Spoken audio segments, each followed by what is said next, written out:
Yeah, can you carry on, please? Good morning. Good morning and welcome to the show this morning. It's the 18th of August 2021 and it's another episode of the Good Morning Education Show. We are here this morning again with a package that will start your morning off on a great start. Uh, we already have in the house Mr. Rotimi Atayo, and I am Finfolu followed. And together with other analysts, we'll be bringing you our show this morning. Thank you for joining us. To everyone who is joining us for the first time, we say welcome to you. We are glad you're here and that you are joining our tribe of our wonderful tribe of listeners, of watchers, of participants on the show. Thank you for being here. And for those who are our constant, ever showing up tribe members, thank you for being here once again this morning. This morning's show will not be different. Will be different from others in that it's going to be a much more beautiful and robust show. And at the end of this show today, we'll implore you to share the link with your network, with your circle, and let them watch the replay, let them follow us, subscribe to our channels, and we'll be glad to have them continuously showing up on the show as we do it together every morning. So, without much ado, we are starting off with the headlines from the dailies this morning before we go on to our topic for the day. And our first headline says federal government urges youth to embrace education to actualize 2030 agenda. So reading through that news item, I really am not sure what the 2030 agenda is really focused on because it covers a number of areas, a number of wide areas. But let's just take a brief from that news. It says the federal government has urged Nigerian youths to embrace education, innovation, and entrepreneurial solutions, and continue to play a significant role in the actualization of the 2030 agenda covering poverty reduction, social inclusion, healthcare, biodiversity conservation, and climate change mitigation. The Minister of Youth and Sports made the appeal while marking the International Youth Day celebration. So, looking at all of those areas covered, poverty reduction, social inclusion, healthcare, biodiversity conservation, and climate change mitigation, I think I would have expected them to like focus more and say this is where we want the youth to, or these are the areas where we would like for people to show commitment, or I really am not sure. This is not just another blank, vague blanket. What do you think, Mr. Itayo?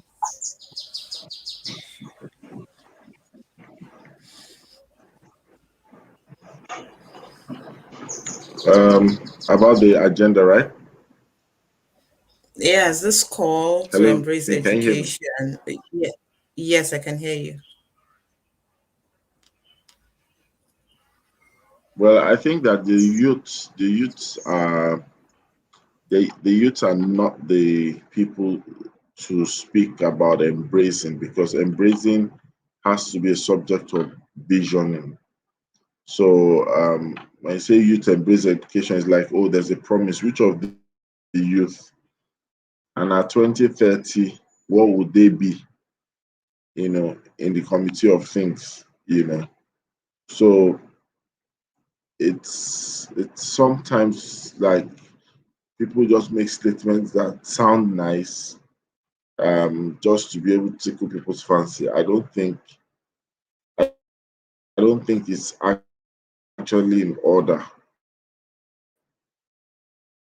to just say you should embrace and do everything. I hope you could hear me. The network has been very bad Yes, here. I can hear you. Can hear you. But for the most part, I heard you. Yeah, exactly. But there should be a pin to drop and not make the use the scapegoats in case what they're planning, or in case there's no show in 2030. Oh, well, we made a call to them in 2021 to embrace education, and they didn't. And that's why this is happening. With actually, the federal government should just wake up to its responsibilities and carry it as it should. Okay, moving on to the next headline. Rotary Club earmarks 79 million naira to boost education authors. The Rotary Club of Maryland, Ikeja, has announced plans to invest about 15 million naira to construct a block of classrooms with an assembly hall and offices at Wasimi Junior School, Mende, Maryland, for the 2021-22 Rotary year, in addition to providing other services to boost basic education and literacy in the state. The club said it would invest 79 million naira in education and six other areas to cover the seven focus areas of Rotary International. And I would say, first off, this is a wonderful initiative. It's a wonderful initiative in that we have people like, or we have organizations like Rotary Club, covering the shortfall for where the government fails, or covering the shortfalls for government inadequacies. And if an organization is putting aside 79 million naira to boost education, then really there's no excuse for our governments at state, at federal levels, not to be able to replicate this or even scale it up. Every little drop in this, every little drop in this bucket is very important, is very essential. So going from infrastructure, going to what's it called now, salaries for teachers, going into equipping laboratories, books and stationery. Every one of those things come together to ensure that students have a holistic academic experience. And for Rotary Club, kudos to them. They always give back to the society. This is another way Rotary Club is giving back to the society. And I dare say the society is grateful for them and for what they do. Uh, let's move on to the next one. Investing in geoscience education will boost economic development, says Prof. Adekoya. Professor John Adekoya recently celebrated his 80th birthday, and while speaking at the launch of his book, he explained why the government must fund geoscience to boost economic development. And when I see headlines like this, or focus areas like this, where one particular area is mentioned, I really would like to see that the person speaking or the person offering this advice is also drawing a line to show how this area interconnects with others, for us to have a robust academic and education system. It's not just, yes, I totally agree that where we have investment in geoscience education. In fact, recently there was that call by the Was it the federal government? Yes, the federal government, that Nigerian students were no longer embracing science subjects and that science is the future and all of that. Yes, we know that we need both the sciences and the arts, hence STEM, but these areas don't stand on their own. They're not independent of other subject areas, other focus areas, and if they can all be synchronized and brought together to see how they correlate and are codependent, then maybe we'll have a better, robust development across board, for development as a country and eventually as a continent. Well, first, or I would also say the happy birthday to Prof. Adekoya, and we wish him well as he continues to enjoy his old age. He has contributed to geoscience in the country, and I'm hoping that all that he desires to see in that area, he would see it in his lifetime. Would you want to add something to that, Mr. Itayo? I'll just say congratulations, a big congratulations to the prof. Um, Basically, that's it. Okay, so our next headline: a TED fund gets draft bill to float research foundation. The Tertiary Education Trust Fund, as a TED fund, has received the draft executive bill to establish the National Research and Development Foundation (NRDF). Executive Secretary of TED Fund, Prof. Suleiman Bogoro, said that the agency had laid a foundation for driving Nigeria's knowledge-driven economy with the draft bill already submitted. Okay, so I look at this and well, a draft bill has been submitted to establish the National Research and Development Foundation. And well, it's a first step. It's hopefully the beginning of great things to come. But beyond the bill being submitted, beyond the planning, beyond putting this on the agenda, we would like to see much more than that. When will the foundation start off? When will it kick off? What are the plans in place to ensure that this foundation is kept running? It doesn't just die off along the line, and that the all of that is what we want to see, and much more than all that, to see it fully functional, to see it take off and do it was established for, what it's been earmarked to do. That will be much more news for me, and what many of us would like more to hear more about or to read more about. And moving on. Who is afraid of Unioshun? Well, going through going through this particular news headline, it's more like an opinion poll for me, because at the end of the day, I really couldn't pick out what the being afraid of Unioshun is about. But there's a call out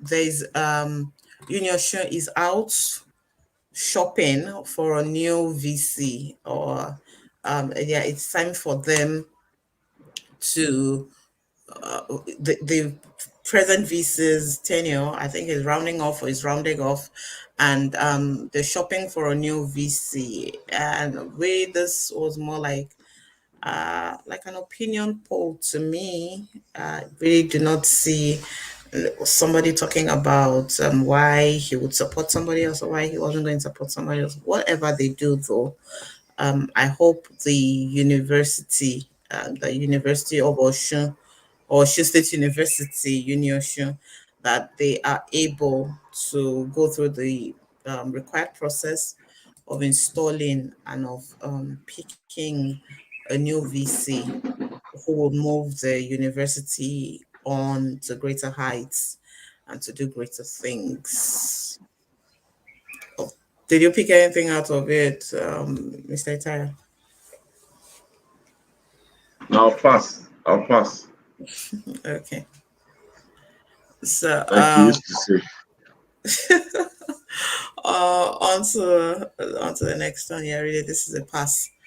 And on to more cheering news. Green Springs pupil makes Johns Hopkins Center's world brightest students list, I believe. And this is really cheering. I mean, going through that, it was very exciting reading through it. I wish there was a way. Maybe I'll look for that to see, catch this on video to see how this girl really performed. The Johns Hopkins Center for Talented Youth has honored a secondary school student at Green Springs School, Lagos, Farida Oyolola, as one of the brightest students in the world. The recognition resulted from her exceptional performance in the Advanced School and College Ability Test, which every student must undergo for the institution to determine their current academic abilities before admitting them into its talent search program. And while Farida was speaking, she said the test was a multi choice aptitude test in verbal and quantitative reasoning, and I had to answer 100 questions within 44 minutes. At the end of the test, my score was in the 92nd percentile for verbal reasoning and 87th percentile for quantitative reasoning. There's no way I would have gotten these high scores with such a limited time window, if not for the great work put in by my teachers towards developing my comprehension abilities and mathematical reasoning skills. I am very grateful to them. And right now, I am super proud of Farida, super proud of Green Springs, super proud of her teachers, and all the way from Lagos, Nigeria. We have one of the brightest students in the world. Gosh, I'm just so excited. Yeah, these are the kind of things we really want to see in our news. More of this. There are many more Faridas out there that have not been discovered, and so many Faridas are on the streets. They don't have the opportunity to show forth what they know. Like in recent times, I've been coming across videos of African young people, African teenagers who have been doing exceptional things.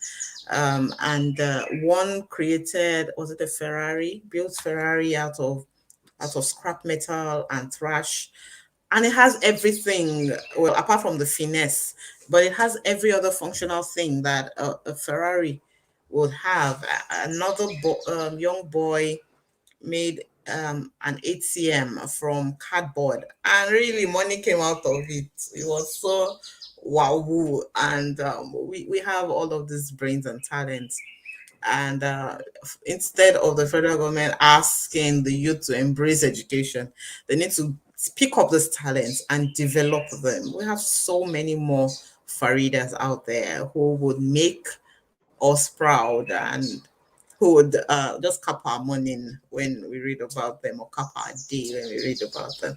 So congratulations to Farida and to Green Springs and to all of her teachers. Next headline.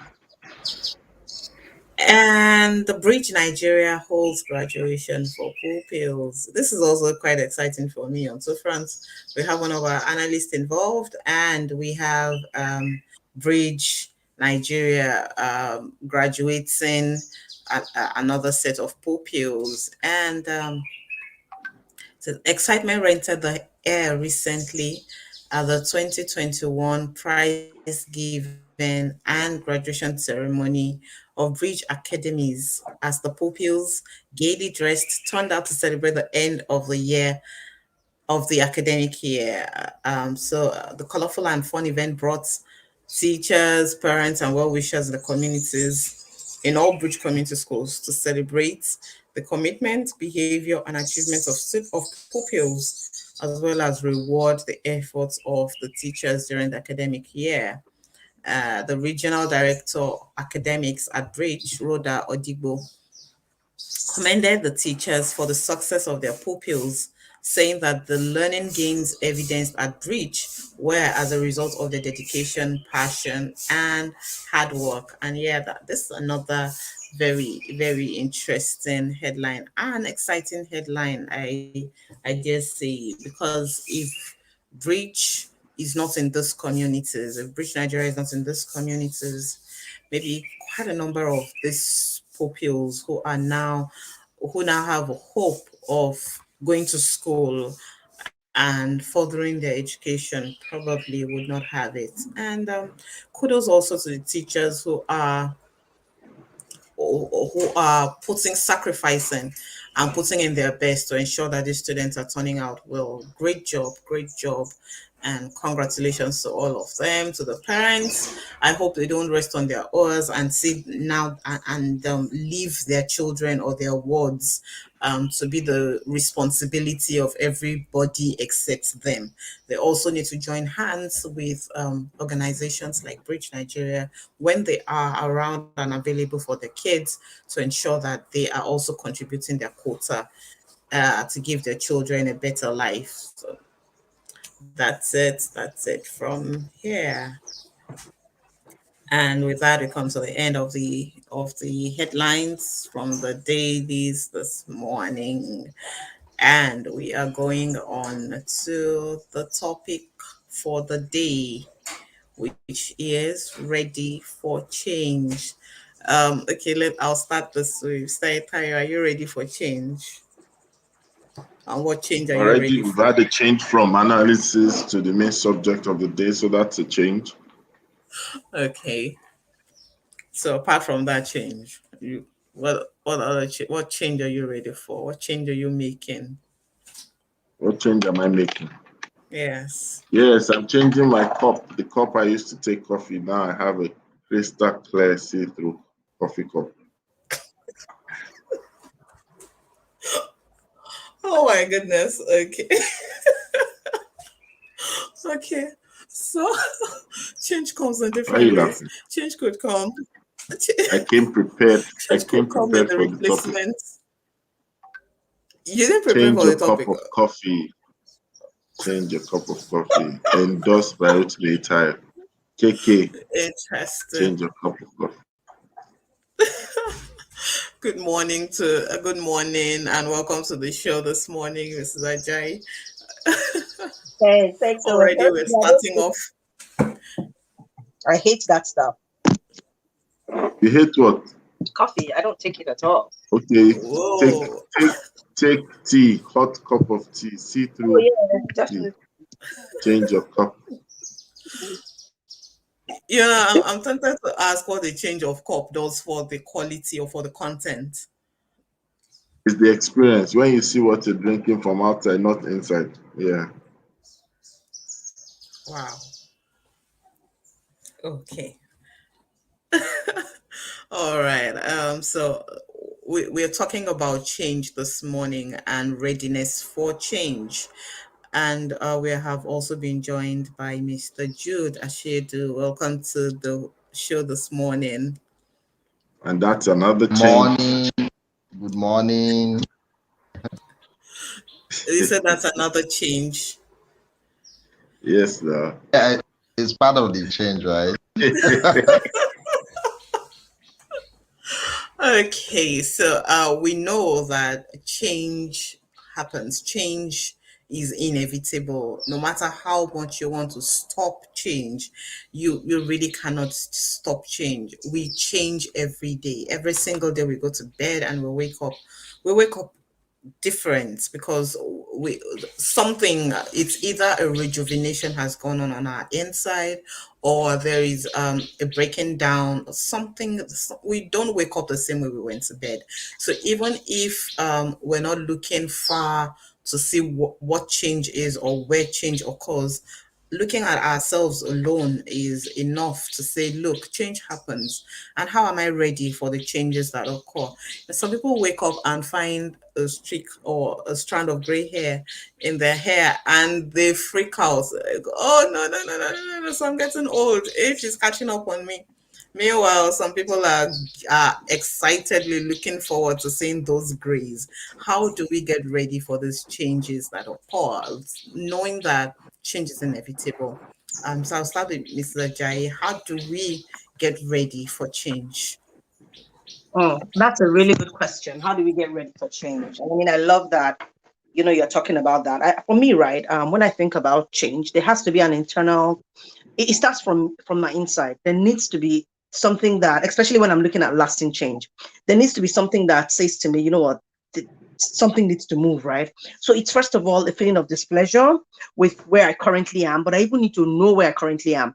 And I must say to myself, you know what, I'm displeased about something. I need to change a habit. I need to change a location. For example, I wake up in the morning and I'm cold, or in the middle of the night and I'm cold. And what do I need to do? I need to change. Is either I switch off the AC or I pull the duvet closer or something, right? So that's Or change. something. What? You say or something. Carry on. And then I have to change. And that for me is, first of all, before you even think about changing, you must be displeased about where you currently are. So you can't want to change if everything seems to be okay. And then once you say, oh, you know what, I'm displeased, then the next question is, what do I need to change? And why do I need to change it? Then you then go to the how do I need to change? And then you then think about the sustainability of the change. Do I need to do it in a modular fashion or change everything at the same time? Who do I need to help hold me accountable? Do I even have the money? Of course, it depends on when you're looking at what the change is, right? So that's for me is how I would say that's the first thing that I would do, is to even be displeased and identify that thing or those things that needs to change. Yeah. So back to you, Finn.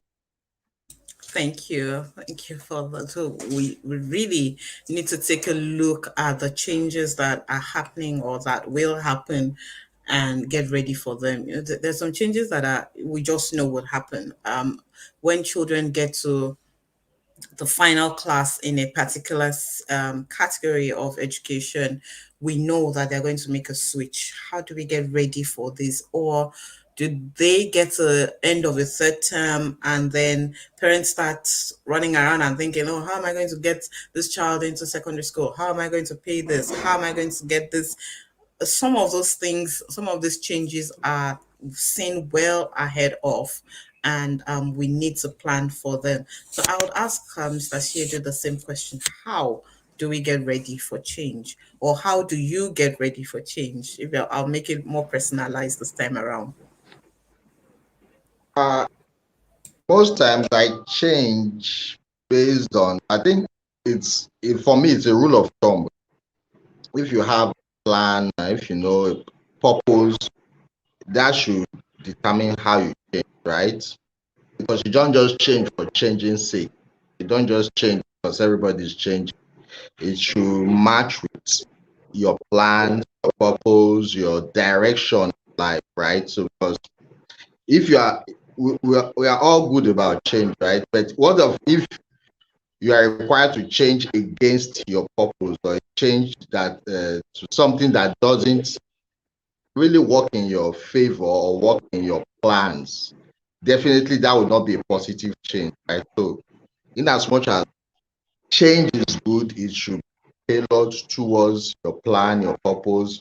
So if I'm having a 5-year plan or 10-year plan or a 2-year plan, so whatever I'm going to be changing into, even if it's going to be a drastic situation where it's maybe a war broke out in the country and all that, definitely plans are complicated, but you still have so much in focus that whatever you are changing into, whatever you are planning to change, should also be favorable towards your purpose, your plan, direction, like change towards your direction or the big picture should be paramount, not just for changing sake, but changing to actually cater for your future or for the future of your plans.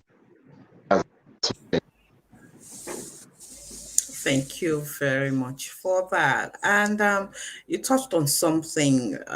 Why do I need to change if the reason for change is going against maybe some core values for an individual? Then they really need to consider it well before making the change. And so I would ask, I'll go straight to Mr. Itai and ask, what's the relationship between the reason for change and the preparedness for change? Well, that's a funny question. The reason and the correlation between the reason for change and the preparations for change. I think that most times is destination driven, right? If you if you were told that you are relocating from Nigeria to another country, um, and then because of that relocation, you know, you have this drive. Do you get? Um, and your preparedness for that also is affected. Your readiness for that is affected. You probably begin to dash out or give out some of your clothes or stuff that you might not need because you have to travel light to a new location and all those things. So I think that most times the destination calls or beckons on us. Destination to be better versions of ourselves, better version of our business. That's destination for more or the possibility around us. And sometimes it's like a how do you put it, ready or not kind of clause.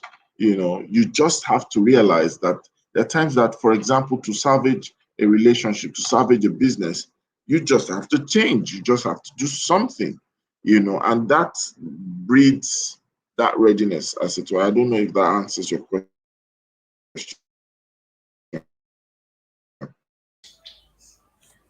Yes, to an extent it does. Yes, sometimes the like you touched on the reason. If there is a reason to relocate, for instance, Hello, Finn, can you hear me? it's yes, I can hear you now. Can hear you now.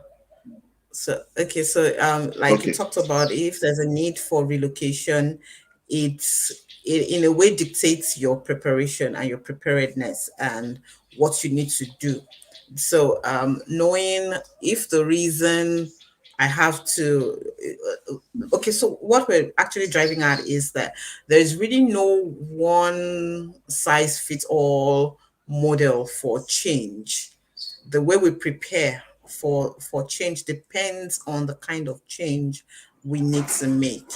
Now, one thing that we do not that nobody hopes for, nobody prays for, nobody wishes for is when change is negative. Maybe there is a drastic change in living conditions, or there is a loss of job, or somehow the change is negative. But um, it's inevitable. These things happen, whether no matter how much we run away from them, no matter how much we try to prepare for them not to happen, they still happen.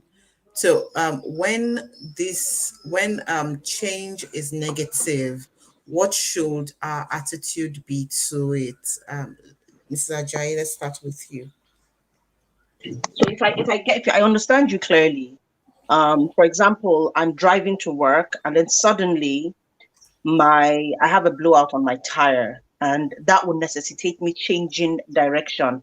I'm either changing to go and get that tire fixed, or if I don't have a spare, I'm changing direction to ensure that I can go where I can buy one. Or if I don't have the money, then I'm going to have to reduce my speed and just run that tire to the ground till I get to my destination.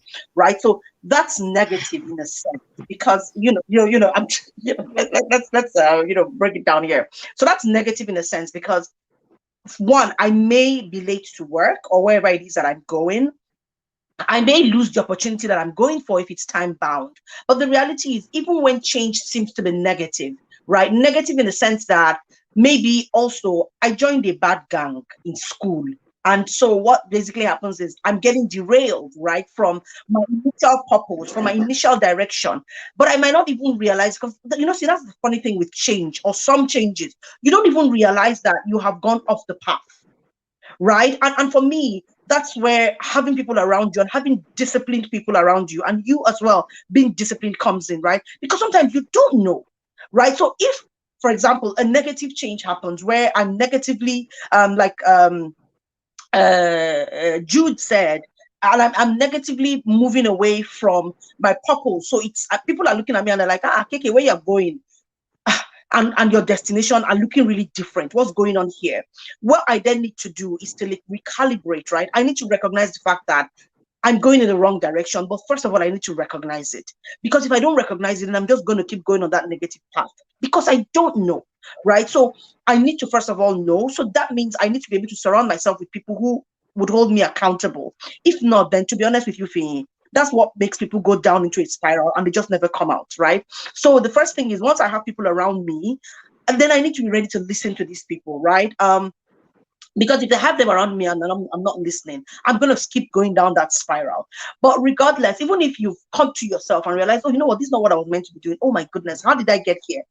You cannot sit down and wallow in self-pity, right? So you need to, again, recalibrate, take stock and say, where am I right now in relation to where I need to go? What do I need to relearn, unlearn, demystify, unpack, drop right now, right? And then once you make that decision, then you're going to have to move forward. And moving forward is moving forward. Whether you run, you take baby steps, you crawl, you hop, whatever it is, as long as you're moving forward towards the new direction, towards the direction you need to go, then you need to go there. So being in a negative situation and having to change doesn't necessarily mean it's not necessarily bad in a sense. It just means that it's a pit stop, right? Okay, so I missed it here, and that's an experience because I know one way not to do the things that take me away from my vision, take me away from my purpose. And I'm just stronger in a sense because guess what? I can lift somebody else along the way because I can notice that, oh, I went down this path and maybe you don't want to go there. So that's how I would say to people who have a negative change. So there are two ways you can deal with it. One is not to deal with it. Two is to say, you know what, I'm here now and I need to move forward. Move forward and knowing that it is an experience and it's something that you can pass across to somebody else. There's nothing that is permanent. Good change, bad change, nothing is permanent. The only thing that really we know is a constant is the change. Yeah. All right. Thank you so much, Finny. Back to you. Thank you so much for that. That was profound. That was profound. And yes, as much as we can sit down and mourn and say, "Oh my, why did this happen to me?" What? Just as you have said, two options. You either get back on that train, or you just sit there and let it crush you until our attitude to negative change determines the outcome, really. I think a change could be negative on the surface from the way we see it. Oh, nobody wants maybe a termination of employment, for example, but the way you now handle it can determine if that change is actually a plus to you, or it's a minus to the individual.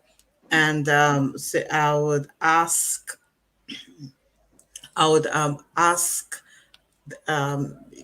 Jude now, what are those skills? What are those personality trait, or what are those life skills that one needs to have to prepare and to be ready for change? Or are we born with it? Are we born with did we just wake up and we're ready to face change and to face the different the different phases of change that I mean, by the time a child is born, he definitely has to grow. Is it innate for us to adjust and adapt to change, or is it something we'll learn? And if it's something we'll learn, what are those things that we need to be learning along the way to prepare us for life, for a life that is not static? Okay, I think nobody's born with such skills. That everybody's born plain, as they will say, right? Most people, everybody on earth has at this point. I don't think anybody's born with a special skill for solving problems. We develop it over time. So for the skills necessary to make changes in life is first and foremost, you must know your options, right? You must know your options. What's on your table? What what do you what tools or what ideas or what opportunities are there outside or within that can necessitate change you are making? And that will now lead being very critical, thinking and selecting wise, because you don't have time for too many mistakes. You don't have time for lengthy failure. Like they will say, fail fast, right? So even if you are not too sure of the opportunities or the options, you can start with at least taking a step to even fail one. Then if it fails, then you move on. So you should have it at the back of your mind that in as much as you are not too sure of your options or you are not sure of the results, you might also be quick to fail and move ahead until you get or you succeed. So one of the major skills is critical thinking. You have to be very critical, and you need to have people around you that are also in that realm of critical thinking, that know how to think deep, they know how to provide solution, they also know how to communicate that solution to you that relates with you. Because sometimes you find you meet some people to solve a problem and it gets complicated. So in as much as you want critical thinkers around you, you should know those who are very in-depth to help you scale through. And that is by presenting your options and the opportunities. Because if you don't know your options, definitely you cannot make change the right change. It's going to be difficult to even move ahead because you don't know what and what you need to put in place to effect change or at least get closer to what you plan. So critical thinking and knowing your options is very key. Thank you very much. So on two hands, we're holding critical thinking and knowing your options, and putting those together helps us to prepare and get ready for change. So now I'll take this to Mr. Itayo. We are in an era or a generation where parents are bulldozer parents. We have a lot of bulldozer parents that don't want their children to experience any form of anything that looks like it's a difficulty. They just move in and push it out of the way. They move in and prefer the situation, the solution. They say, and the reason is, oh, I suffered and now I'm working for my children. They mustn't go through the same thing. So they just move in and they shield these children away from the challenges that are not more than them. You see, sometimes parents go to school to fight their child's classmates for their child. Or why did you, my son said you said this or you did that to him. Why did you do that? And then they go to school to fight the classmates, to fight the teachers, to call the administration into question. And, all of those things that the child could easily have handled.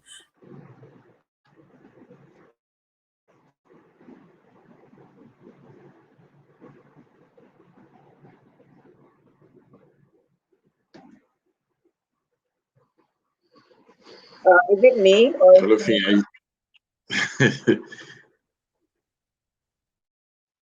Maybe the bulldozer parents are after Finn. So let me try to deduce the question. I hope you can all hear me though. Yes, can Yeah, I hear can you. hear you. Yeah, I can hear you. Okay, so I guess Finn's trying to allude to the fact that I think parents in parenting we tend to see so much an overplay, or how do I put it now? We as parents tend to express too much of concern and then we hijack the experience from the children. I think it's as a result of so many factors. Number one is that there's a generation that we see that had a lot of care, but also did not have a lot of conversation. And so that gap, if you look at some generations to the past, even though the parenting experience did not seem to be all that interesting. But there were conversations. These were conversations that help people to pass on family traditions, family culture, family beliefs, family principles and values. But then in our case, the goal was just to give us something better and then of concern and care, not to blow it, not to make people suffer, but we are not giving the conversation. So people do not, and so that's why you see that parents sometimes would lock their children up because they are afraid that their children will have bad friends. Well, that looks like somehow a good situation until you find out that the time you expect your children to go out, they are now staying indoors. You're not saying that, look, you're no longer a kid, make friends, get a guy, get a girl. And they don't know how because they've been stuck in one particular place for too long. And that's when people start realizing that what if there were conversations, honest, tough conversations? Oh, this is conversation about friendship. This is conversation about relationship. This is conversation about this, about that. You know, those things will help when you introduce rules and regulation, or else you might now find out that what you saw that was working for the teenage years might now prove to have created a monster in their adult years. So I think parents need to seek help if they have to ensure that they are not practicing failed parenting in an unknown manner. Because even the Holy Book says, train up, not train. It says, train up a child in the way he should go. So you can train down a child. So train up a child in the way he should go. And even when he's old, he would not depart from that way. I hope that makes sense. Thank you. Okay, the part of it I heard, I got kicked out by your network, but the part of it that I heard actually makes sense. It makes sense. And welcome to the show, Olushala Olumide. Good morning. Can I jump in a little there? Yes, Say, okay. please. I mean, Yes. one thing that parents need to understand is if you handle every change that your child needs to grow into, when it is time for them to handle change, they can't, right? They cannot because they're not prepared for it. So if you're that parent, a helicopter parent, a bulldozer parent, better get out of that vehicle because it's not doing your child any favors. Mr. Rotimi is trying to be nice. I'm not a nice person. Not when it comes to not when it comes to do with raising children.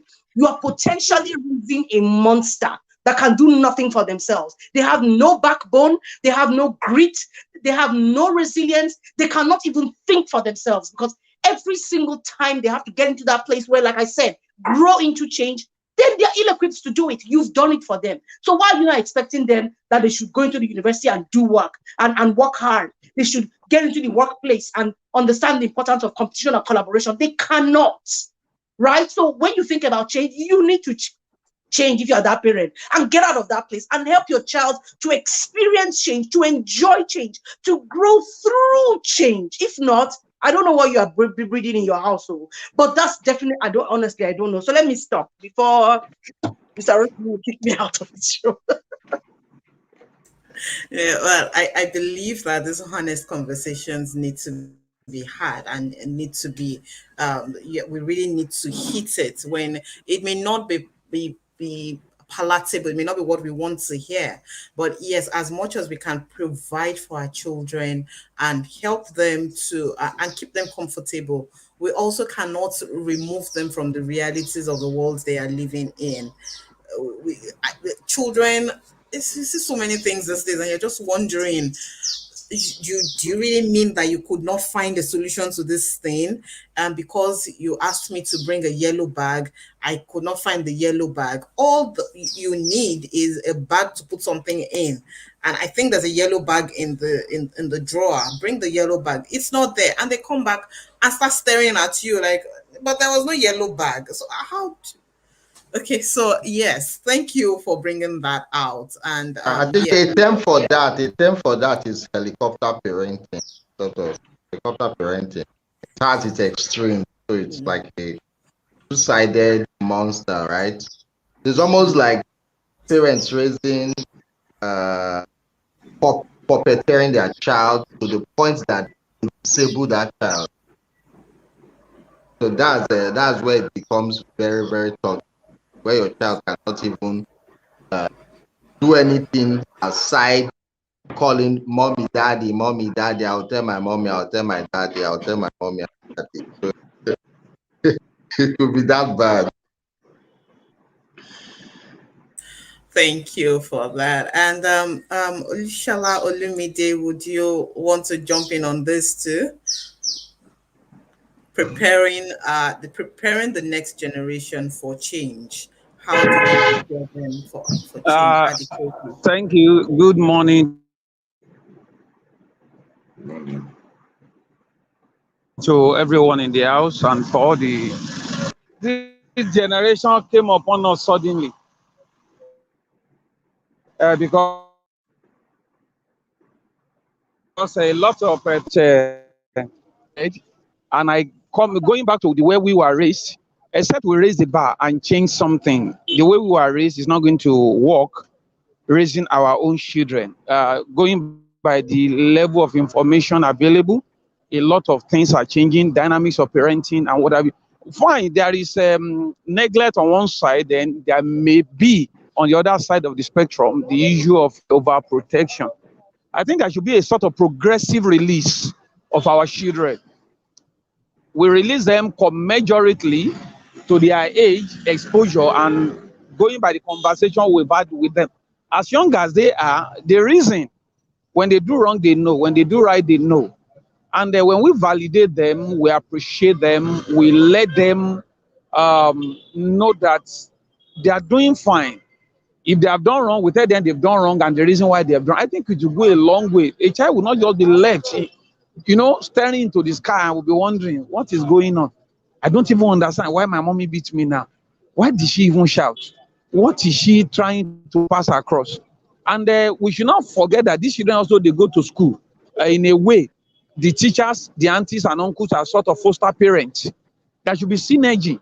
It's not that we are teaching the child one thing at home and in the school the child is being taught something. I'm not even talking about maths, English now, value system, validation, confidence, and what have you, so that the child will not get confused. So parents should be intentional. Yes, batting the child may be natural. Raising them requires nurture and intentionality. The way you bat a child, maybe that is divine providence, but once the child comes out, God has placed something into your hand. If you expect God to do the miracle of pregnancy and delivery in nurturing your child, I think that person will be living in a dreamland. And we should be prepared. Pregnancy is 9 months, and this child, they have developmental stages. Parents should read. They should know it's beyond somebody giving birth and go and give it to one granny to help you nurture. Or you think the society, fine, society will take care of your child if you don't take care of the child anyway. It's only that the result may be disastrous. So parents should be intentional, and I think parents should be humble enough to submit when teachers are talking to them. I don't see them arguing with lawyers in the court. They don't argue with their doctors in the hospital. Only for them to come to class and be arguing with teachers and be telling them, what do you mean? This is my child. This, and the woman is saying, hello, I stay with your child from 84. This, and this, and this is what I have noticed. But some of them will not even be humble enough. And money, of course, will not even do everything. That you have money does not mean you have the wherewithal to nurture your children. I think I want to stop there. Thank you. Thank you so much. That was raising the bar, and I like the part where you talked about pregnancy and bringing to birth may be supernatural, may be divine, but when it comes to the nurturing of that child, you can't just leave it to fate and leave it to, oh, they'll pick it up, or just leave it to, no, it has to be intentional. If not, these days we're coming up with a lot of young adults who are clueless about what to do. And then we say that year in, year out, I'm sorry, this is going in a different direction, but these things are so related, they're so interconnected. We're saying that there is an increase in the in the rate of failed marriages. I don't think it's happening in a vacuum. All of those things are so connected. Where you have an adult who doesn't even know how to handle themselves, how would they be able to handle somebody else? And then they become fathers and mothers, and they're so they don't even know what to do. They're feeling, oh, okay, so this child is here with me, but what do I do with it? And going back, tracing these things back, it's not proper readiness for change that takes us to this point. Thank you so much, everyone. I noticed something as we were talking, that for the first time in a very long time, we have more men than women analysts this morning. That's a change. That's a change for Yeah, us on we are this taking show. over. We are taking over.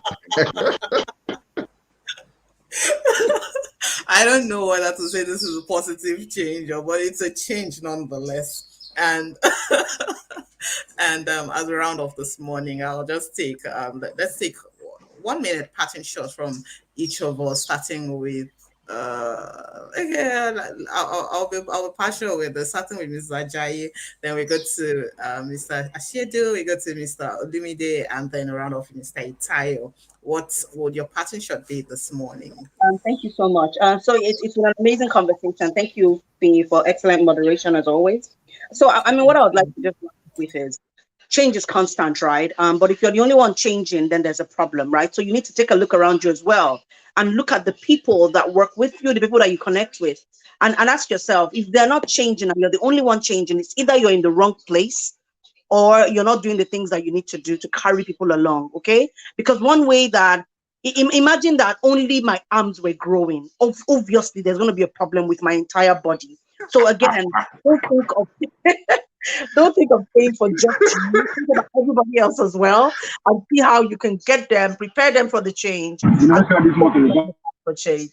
Thank you so much. Back to you, Faye. Thank you so much for that. That's painting it very graphically. Yeah. And Mr. Shiedu, over to you. If you are religious and you are making change, definitely you need to connect with divine. No, you need to connect to the prophet. So the change should be also be prophetic and connected to divine, because you can't assume you know where you are going to. Your creator actually tells you this way. That's my thought. Thank you. You brought in the faith-based angle to it. Thank you. And okay, so over to you, Mr. Itaya. I think that the problem might not be just change, it's people being changed. A lot of people don't mind if things change around them, but they don't really desire being changed, you know. And you need to understand, for real change to happen, your being will require change. And if you're thinking about change, I'll recommend a new cup of coffee or a cup of tea. That's a good change. Thank you. Okay. All right. Thank you. I know there is one world where tea is the solution to every problem. That world exists somewhere in Lagos, and I'm not sure everybody agrees with that, but But we well, can see the result of that world across the world. okay. Let's Change the for those world a cup of tea at a time. for those who want solutions at the snap of a finger, a cup of tea may just be your go-to. And thank you to everyone for being here this morning. It's been an intense discussion, but it also has been fun, and I hope that we all have been able to pick one thing or more than one thing on the show this morning. Thank you for being here, every of our analysts. Thank you. And Lady Mira, thank you also for joining us online. I know there are other people who probably are just soaking in all they're hearing, but we'd also like to hear from you. And one thing we do now on the show, one change that we have on the show is after every show, we have a recap of our show on our Instagram handle. So if you missed it, you may want to go back, look at our top 10. We usually come up with 10 nuggets from the show, and then you catch the replay on YouTube. So we are there, and we're serving it to you fresh and hot every single day. And on the side this morning, we'll be rounding off in our usual fashion. And I think I'll just sit back and allow the men do it this morning. I'm already outnumbered, so I'll just allow the men do it this You morning. can't sit back. You have to stand aside. You can't sit back. Oh wow, this Friday is serious. Okay, so men, Stand. over to you completely. So at the count of 3, we all say it's 1, 2, 3. It's always a It great is morning always Good a great morning on the on Good Good Morning Morning Education Show. Education Show. All right, Finn, you can. We allow you to wave. Where are we, Finn? Wave. Have a great day, everyone. Wave to your fans from Africa to the world. Everyone, take care. Bye bye.